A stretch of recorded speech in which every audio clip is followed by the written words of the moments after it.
Buenos días a todos. Es un honor estar aquí compartiendo con ustedes, que volvamos a reiniciar nuestras actividades académicas presenciales, nuestro congreso que había estado por ahí esperándonos tanto tiempo. Ver nuevas caras, a nuestros colegas y caras conocidas, es un gusto por aquí encontrarnos. Agradezco a FEMECOG, a la doctora Verónica Hernández, por invitarme a participar en este curso P-Congreso.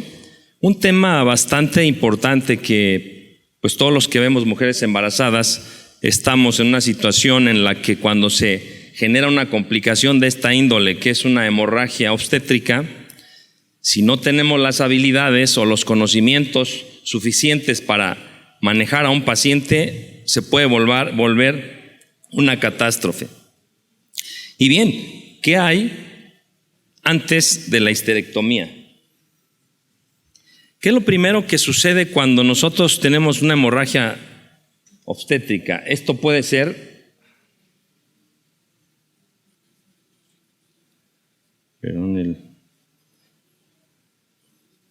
para señalar, ¿no tenemos señalador? Ok. Bien, puede ser un escenario de una mujer embarazada, como es la imagen de su izquierda. Puede ser el escenario de un transquirúrgico, transcesárea, transparto. Pero cualquiera de esos escenarios, ¿qué es lo primero que nos sucede? Entramos en un pánico, ¿no? Empiezas a ver ese piso o te avisan que está escurriendo sangre al piso, el anestesiólogo te comenta que está hipotensa, que no la alcanza, que algo está sucediendo, y muchas veces nos damos cuenta demasiado tarde, porque los cambios fisiológicos del embarazo en la mujer nos permite, o más bien le permite a ella tolerar una pérdida importante. Y cuando nosotros venimos a encontrar alteraciones hemodinámicas es porque esta paciente por lo menos ha perdido 2,000 mililitros de sangre. Y en ese escenario, cuando intentamos hacer algo, si no tenemos la habilidad para abordar este escenario, nos volvemos, caemos en una situación bastante crítica. No. Y este es nuestro escenario catastrófico en el que podemos encontrarnos, y hoy esta charla va enfocada a eso: cómo debemos abordar a nuestras pacientes, porque la gran mayoría de ellas, si actuáramos con oportunidad, impediríamos que se requiriera hacerle una histerectomía, impediríamos que tuviera una hemorragia masiva, impediríamos que requiriera una transfusión masiva, impediríamos que inclusive llegara a una terapia intensiva. Entonces, este es el escenario que vamos a ver. Y después de esa hemorragia, entramos en la situación crítica en la que dices, está sangrando, ¿cuánto llevo? Y ahora vamos a hacer una histerectomía. Y cuando estamos en ese escenario de la histerectomía, volteas y ves y dices, es una mujer de 20 años, primigesta, sana, pobre mujer, ¿cómo le voy a quitar el útero? Esperémonos, démosle oportunidad y pasa la recuperación, pasa la labor, ponle una sábana para tener control del sangrado. Y solo estás viendo que esta paciente evolucione a una situación crítica, y cuando decides abordarla, entras en un estado bastante desfavorable, que no te va a quedar otra alternativa más que hacerle una histerectomía, pero al final esa histerectomía va a ser la puntilla para que una paciente inestable hemodinámicamente entras a una cirugía y finalmente pueda terminar en un evento catastrófico. ¿Y qué sucede en esos escenarios? Quisiéramos tener cantidades de sangre industriales. Pero les decía yo en un principio, si nosotros abordamos con oportunidad a esa paciente, vamos a impedir que tenga un sangrado masivo, por lo tanto que requiera una transfusión masiva, una terapia intensiva o una histerectomía. Y este es el escenario que nosotros debemos de tener muy claro. De manera general, para tener algunos datos, recordemos que dentro de las complicaciones que tiene la mujer embarazada durante el proceso de gestación, la hemorragia obstétrica es la principal complicación en todo el mundo, ¿sí? Y la literatura sajona, que lamentablemente en nuestro país no tenemos información confiable en estos apartados, nos dice que 25 a 30% de ellas terminan en histerectomía en el primer mundo. ¿Qué pasará en nuestro país, en estos estados y entidades con tantas carencias de recursos? Y que el 15% termina con una disfunción orgánica, morbilidad materna extrema y que 1 a 6% puede morir. En nuestros países de bajos recursos estos números son exponenciales. Y también ¿qué influye en este escenario? Que el manejo para este tipo de pacientes es muy variable. Cada uno tiene sus guías, sus lineamientos, y nosotros bajamos las guías de ACOG, las guías de Royal College, y queremos aplicarla en nuestro hospital donde los recursos con los que contamos son mínimos. Eso es verdaderamente catastrófico para nosotros mismos. Nosotros podemos consultar esas guías, obtener de esa información lo que nosotros podemos llevar a la unidad médica en que estamos y aplicarla a los recursos que tenemos. Pero cuando nos queremos poner muy ortodoxos, apegándonos a estos lineamientos, es el primer gran error que estamos cometiendo y nos va a llevar a caer en una catástrofe. ¿Y qué pasa con estas pacientes? Lamentablemente, la muerte materna es un indicador de calidad en los servicios de salud, ¿sí? Por eso los gobiernos, la cuestión política de tratar de abatir los índices de mortalidad, porque si tú quieres ver el desarrollo de un país, de un estado, la calidad de servicios de salud, solamente pregunta cuál es su índice de mortalidad materna y con eso se hace una radiografía perfecta de lo que está pasando. Además de la situación en relación a género y derechos humanos, que por ser mujer está en una desventaja de pasar una situación, pero todos nos preocupamos porque son muchos los números de muertes. Pero la muerte solamente es la punta del iceberg. Esta formación natural, lo que se ve en la superficie solo es el 10% y está sumergido el 90%. Lo mismo sucede, todo el mundo dice muerte materna, cuidado, son muchos números. La morbilidad materna extrema, en base a lo publicado por la OMS, es por cada muerte materna hay 30 mujeres con morbilidad materna extrema. Una mujer que quedará con una disfunción para toda su vida, con una calidad de vida muy crítica, pero como no se murió, pues no se publican esos números y todos nos quedamos en la que murió o que son unas cifras muy altas. Pues es 30 veces más esto, y esto es lo que a nosotros los ginecobstetras debe preocuparnos en ese escenario. Todo este escenario inicia en una gota. ¿Hasta dónde va a llegar ese sangrado? Hasta donde tú lo decidas en función de tiempo. Y el pronóstico de esa paciente será en función de las decisiones oportunas y efectivas que el equipo médico realice. Todos estamos muy familiarizados con las famosas 4 T's de las causas de hemorragia obstétrica: tono, trauma, tejido y trombina como la más baja en 1%. Todos tenemos muy claro que la atonía uterina es la responsable del 80%, pero el factor tiempo es nuestro peor enemigo cuando una paciente está sangrando. Lo que nosotros nos demoremos en controlar esa hemorragia va a establecer el pronóstico de esta paciente. A mayor tiempo, peor pronóstico.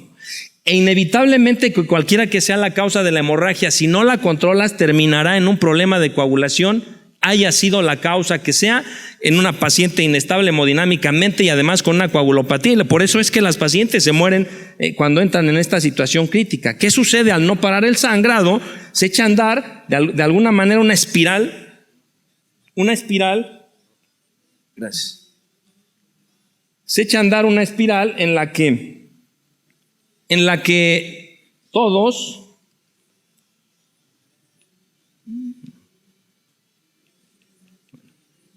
creo que no se alcanza a ver el foquito, ¿eh? Se activa una espiral que si no controlas la hemorragia, tú empiezas con un sangrado, empiezas a reponer volumen, líquidos, soluciones. Lo que te interesa es volumen. Empiezas a poner soluciones con una temperatura baja. Un paciente que está en una sala de quirófano perdiendo calor, empieza a tener hipotermia esta paciente, una hipovolemia, una acidosis metabólica, y entramos en una situación de coagulopatía. Cuando se te instala esta tríada porque no has controlado con rapidez y oportunidad esa pérdida sanguínea, la paciente ya está en una situación crítica en la que la posibilidad de que muera es de más del 90% cuando permitimos que se instale esta tríada letal. ¿Y cuál es la situación? El pronóstico es en función del tiempo en que controlemos esto. ¿Por qué la paciente obstétrica se nos complica tan rápidamente en función de tiempo? Y si no actúo con rapidez, la paciente puede morir. Analicemos aquí la irrigación del útero. El 80% del flujo sanguíneo viene a través de la arteria uterina. El 20% viene a través de la arteria ovárica. Pero lo más relevante es esto: cada arteria uterina tiene un flujo sanguíneo de 500 a 700 mililitros por minuto. Las dos arterias son 1000 a 1400 mililitros por minuto. Y ahí está la relevancia en que mayor tiempo que nosotros utilicemos o invirtamos para contener esa hemorragia, es peor el pronóstico, porque esa velocidad, ese volumen sanguíneo que tenemos en el tercer trimestre no nos va a perdonar ni nos va a permitir que estemos contemplando y que la paciente siga sangrando. Y cuando esta paciente sangra, finalmente pues empezamos con el manejo farmacológico, como habitualmente lo establecen las guías de práctica clínica y lo hacemos nosotros. Si no hay una respuesta, ya que pasó todo ese tiempo, abordas el manejo quirúrgico, partiendo de las 4T, tono, trauma, tejido, tromina, y finalmente el tratamiento radical, que no quisiéramos llegar a él, y eso nos lleva a cometer muchos errores. Dentro de esas maniobras que nosotros debemos realizar rápidas para contener la hemorragia, todos desde estudiantes escuchamos alguna vez que la compresión bimanual uterina.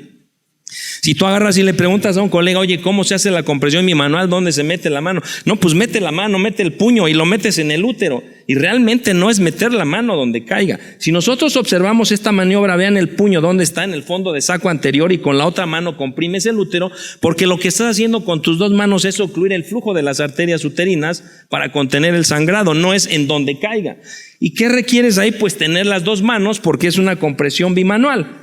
Otra maniobra importante en una paciente posparto con abdomen cerrado o embarazada es una compresión aórtica externa. ¿Cómo se realiza la compresión aórtica externa? 2 centímetros arriba de la cicatriz umbilical y 2 centímetros a la izquierda. Con tu puño haces una compresión, con tu mano dominante, y con la otra mano tocas el pulso inguinal femoral. En el momento que dejes de sentir el pulso, traduce que ya lograste ocluir la aorta para bloquear todo el flujo hacia la pelvis y hacia las extremidades. También tendrás que ocupar tus dos manos, pero es una maniobra válida y muy rápida que te puede permitir resolver esto. Cuando tú pones el puño, la fuerza que puedes ejercer no es suficiente, y además cuando tienes otra mano en la ingle percibiendo el pulso, es muy difícil que logres una compresión con la fuerza que esto requiere. Quienes nos dedicamos a capacitar, te recomendamos que hagas la maniobra como ves en la mano izquierda, con tus dos manos, como cuando vas a hacer un masaje cardíaco, porque generas un peso de 60-64 kilos sobre la aorta en el mismo espacio para lograr bloquear, y otra persona tendrá que monitorear que se haya bloqueado el flujo a nivel de la femoral y que puedas tener un resultado. Pero volvemos a lo mismo, estamos ahí atrapados con las dos manos puestas para tratar de contener esta hemorragia. Dentro de estas maniobras en el transquirúrgico, que ya habrá una charla específicamente de ello, la compresión aórtica interna. Tú estás en una cirugía, en una cesárea, en un procedimiento abdominal, y empieza a sangrar el paciente, no sabes ni de dónde, o no tienes la oportunidad de tener una acción o maniobra. Tú puedes comprimir la aorta directamente a nivel del promontorio. L4, L5, pones una compresa sobre la aorta para que no se deslice tu mano, y puede ser con el puño o con el dorso de la mano, comprimir esa aorta. Tienes 45 minutos sin irrigación en toda la pelvis y en las extremidades sin que haya una consecuencia. Esos 45 minutos te darán suficiente tiempo para llamar a alguien que te venga a ayudar, para contener el sangrado, limpiar y buscar el área que pueda estar involucrada, y poder abordar con mejores resultados y mejor éxito esta situación. Mira, en el manejo farmacológico, esta diapositiva que mi amigo Francisco Sea me permitió usarla, esto es lo que nosotros hacemos. Cuando hay un manejo por hemorragia posparto, y lo que está establecido en los lineamientos dice ponle oxitocina, que es el uterotónico que tenemos con más facilidad en todos lados. Si no hay respuesta, te tarda en hacer el efecto aproximadamente 2 minutos. Si no hay respuesta, le agregas ergonovina, alrededor de 4 minutos. Si no hay, puedes agregar o combinar con misoprostol. El misoprostol se va a tardar 8 minutos. Carbetocina, 2 minutos. Por ahí, que si le vas a poner gluconato de calcio, que no tiene que ver nada con el tono uterino, sino más bien es el factor 4 de la coagulación, que lo ponemos y hay resultados, no porque tenga que ver con la contractilidad en la fisiología de la contracción. Y entonces, en este escenario, tú te estás tardando 18 minutos en esos primeros uterotónicos. Si todavía dices que quieres poner ácido tranexámico, hay que diluir ese ácido tranexámico, 1 gramo lo vas a pasar en 10 minutos, y todo ese tiempo que estás empleando es tiempo. Y cambiando a otro fármaco, y el paciente está sangrando 1000 a 1400 mililitros por minuto. Entonces el escenario es que esa paciente está sangrando y nosotros estamos observando. ¿Qué es lo que se propone con estas maniobras para contener la hemorragia y evitar que las pacientes se compliquen? Que seamos incisivos. Si yo puse mi primer uterotónico, el que haya elegido, y mi paciente no me responde y veo que está sangrando a una velocidad de 500 mililitros por minuto, es un sangrado masivo. No esperes a que sean litros, solo es la velocidad. Me está sangrando y no me responde a mi primer uterotónico, lo que tengo que hacer es comprimir las arterias uterinas y podré ir pasando, escalando al otro uterotónico y poder aflojar las arterias y ver si respondió, y si no responde las vuelvo a poner, pero yo tengo contenido ese 1000 a 1400 mililitros por minuto que yo tendría esa pérdida si continúo de manera escalonada usando los uterotónicos. El primer uterotónico no respondió, unas pinzas en las arterias uterinas y empiezo a observar la evolución de los medicamentos. No me responde a medicamentos, me llevo a la paciente a quirófano con esas pinzas colgando en las arterias uterinas, pero yo tengo controlado ese sangrado que me va a llevar a una paciente a una inestabilidad hemodinámica si es que no lo controlo a tiempo. Entonces, ese primer manejo compresivo de las arterias uterinas por vía vaginal es y lo más inmediato que puedan. Un procedimiento extremadamente sencillo. No requieres más que unas valvas vaginales o un espejo vaginal desarticulado, 4 pinzas de anillos, y te tardas de 1 a 2 minutos en hacer el procedimiento. En la imagen de la derecha ves ese sangrado que no responde a los fármacos, haces un pinzamiento de manera correcta y ves en la imagen de la derecha que está contenido el sangrado. Y puedes estar escalando los medicamentos y aflojar y poner las pinzas para ir tomando otras acciones. Lo que importa es controlar el sangrado, cerrar la llave y evitar que mi paciente se inestabilice. Debemos de tener muy claro que la técnica de pinzamiento de arterias uterinas no resuelve el problema. Este procedimiento nos permite, como si estuviéramos usando un torniquete en una herida. Pones un torniquete, bloqueas el flujo sanguíneo mientras tienes alguna acción. Esta técnica es exactamente lo mismo. Pone las pinzas, como si fuera un torniquete, nos reduce el 80% del flujo sanguíneo que es a través de las arterias uterinas y nos da la oportunidad de ir escalando, pidiendo ayuda y poder controlar a esa paciente. 2 pinzas de anillo rectas, 2 curvas, unos espejos para traccionar el cérvix y pinzar las arterias uterinas. Ese es el procedimiento. Dentro del manejo quirúrgico tampoco tenemos que estarnos perdiendo en qué es lo que está escrito en cualquier momento, en cualquier idioma. Está perfectamente establecido en todo el mundo que no hay más allá de estos 4 pasos del manejo quirúrgico: taponamientos, compresión, disminución de flujo sanguíneo a través de embolización arterial o ligaduras vasculares, o el radical, que es una histerectomía. Los 3 primeros es un manejo conservador. Pero para que nosotros podamos abordar a una paciente y actuar con rapidez, desde todo el tiempo que me he dedicado a capacitar, se van estableciendo algunas imágenes, y miren, esta imagen nos permite establecer cómo tomar decisiones para cuál es el procedimiento que yo tengo que ofrecerle a una paciente. De manera didáctica se divide la pelvis en 3 sectores: sector 1, 2 y 3. El sector 1 es el cuerpo uterino sin cérvix, sector 2, cérvix y tercio superior de vagina, y sector 3, 2 tercios inferiores de vagina y periné.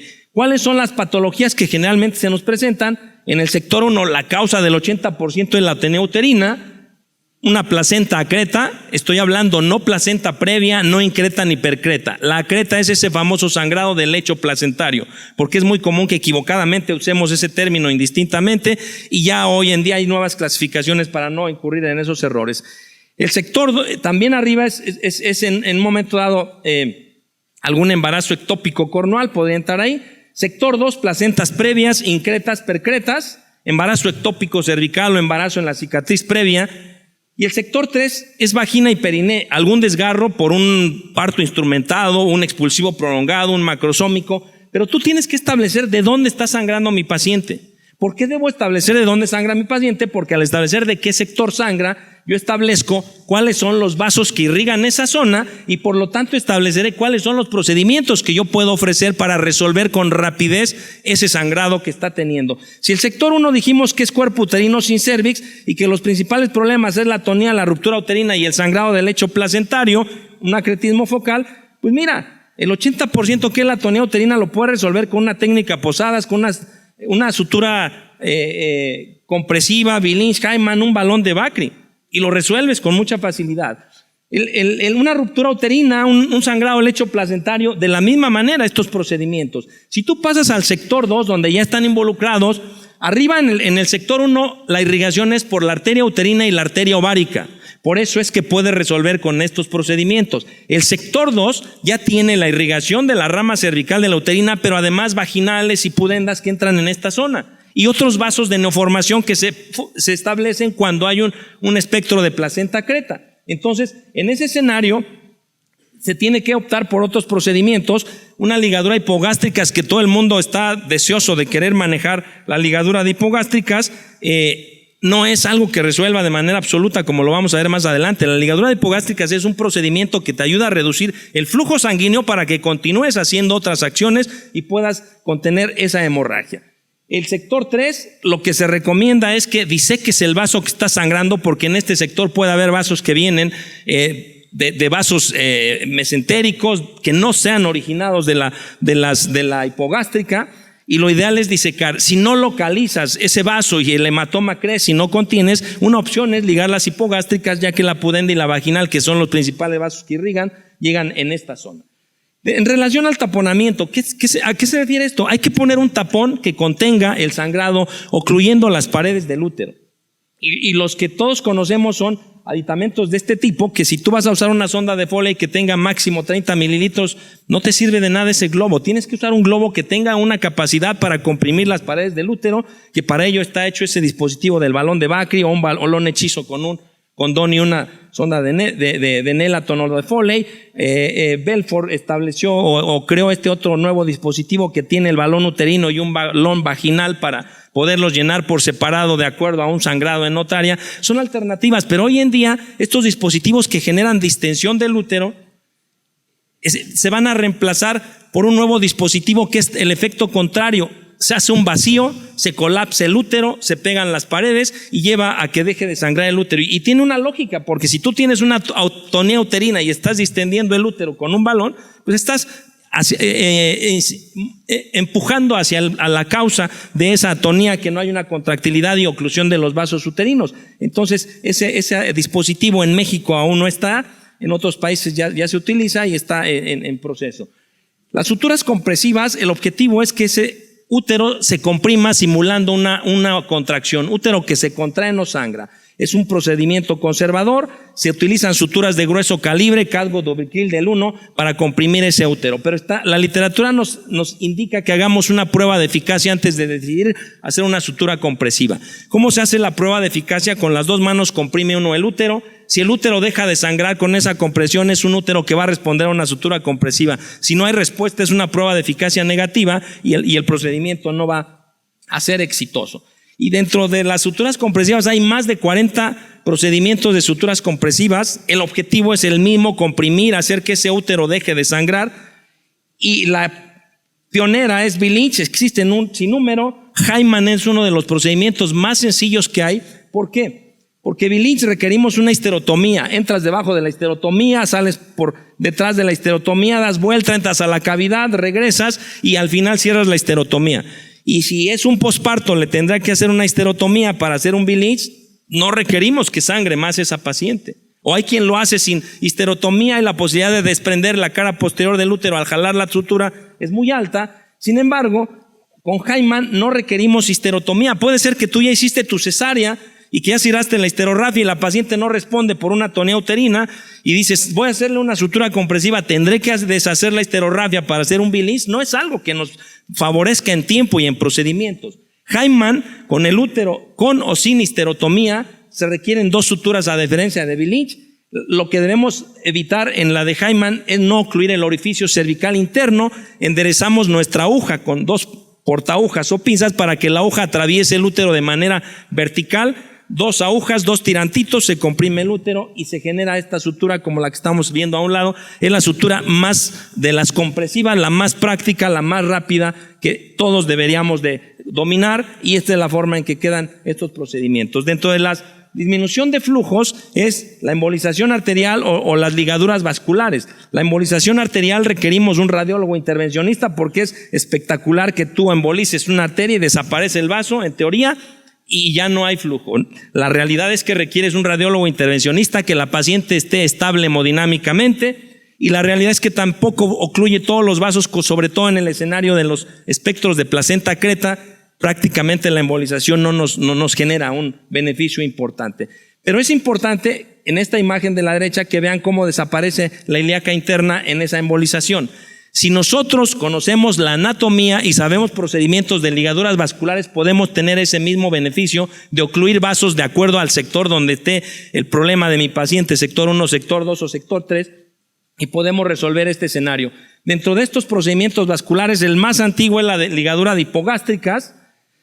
Posteriormente, las ligaduras de uterinas. En ese escenario, históricamente, se han hecho una gran cantidad de publicaciones. Su servidor en 2007, analizando los procedimientos que ya existen, analizamos por anatomía cuál paso no es necesario hacer, omitimos tiempos, lo hacemos con más rapidez y con excelentes resultados, como vamos a observar ahora. La ligadura hipogástrica requerimos un entrenamiento especial, conocimiento de la anatomía del retro, saber reparar lesiones vasculares, lesiones ureterales, porque de otra manera puede existir una complicación que se resulte peor que lo que estaba sucediendo. Y cuando tú ligas una hipogástrica, solo reduces el 80% de la presión del pulso y reduces solo un 50% del flujo sanguíneo. Entonces es mentira de que se va a necrosar la vejiga, el glúteo, no es así. Solo se reduce un 50% del flujo y la presión que te permite hacer algunos otros procedimientos para resolver.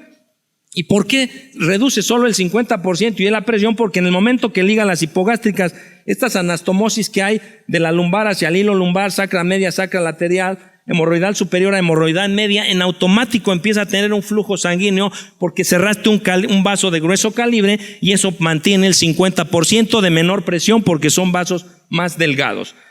Dentro de las ligaduras de arterias uterinas, Oller y papá, Oller y hijo hacen sus publicaciones. Este procedimiento consiste en disecar el ligamento ancho, esqueletizar la arteria y ocluirla, como vemos en la imagen de la derecha. El útero generalmente está dentro de la cavidad abdominal, das tu punto de la cara anterior a la posterior. Todos sabemos que detrás el intestino siempre está por ahí apareciéndose en todo momento. Los ligamentos son muy vascularizados, los ligamentos anchos en la gestación, y esto nos puede llevar en un momento dado tiempo y posibilidad de que haya alguna lesión de estas estructuras. Surelnikov te dice 3 vasos, la ligadura de uterinas a nivel del segmento uterino, número 2 redondo y número 3 ligamento uterovárico.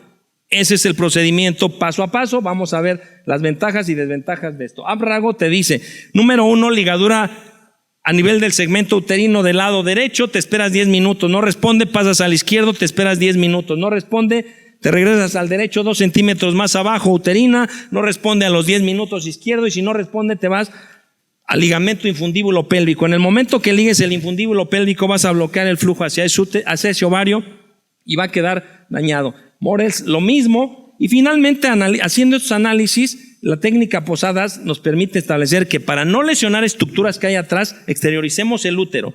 Por la cara posterior del útero vamos a observar ligamento ancho ovario, arterias uterinas, flexionamos el útero hacia el pubis como se ve en aquella imagen, y un punto transfictivo con bicril del 1, una aguja T11, en un solo tiempo aprietas ese punto y te ayuda a tu ayudante a detener ese nudo con la Kelly para que no se afloje y puedas conseguir una ligadura de arterias uterinas en este escenario. Seguimos a la ligadera, a la rama terminal de la arteria ovárica antes de entrar al cuerno uterino, la tubaria interna con un catgut del 0.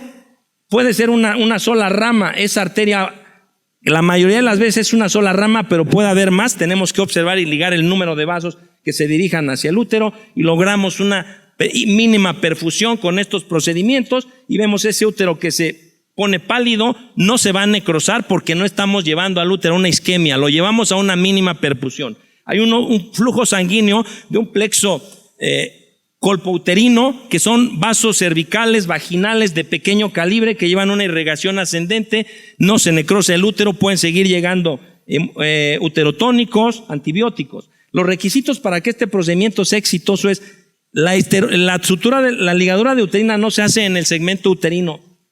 Con la experiencia que tenemos son 4 centímetros abajo porque vas a agarrar un tronco común importante. Te retiras del vaso uterino para no lesionarlo, nudo apretado y complementas con la tubería interna. ¿Por qué 4 centímetros abajo del segmento uterino? En la imagen derecha es una arteria con bifurcación y en la izquierda una con trifurcación. Si lo haces al nivel del segmento uterino, solo vas a ligar uno de esos vasos cuando haya variantes, va a seguir sangrando porque los otros vasos están permeables. Si lo haces 4 centímetros abajo, invariablemente de la diferencia anatómica que haya, vas a bloquear el tronco común e impedirás que siga sangrando. Un procedimiento rápido, fácil, seguro y efectivo.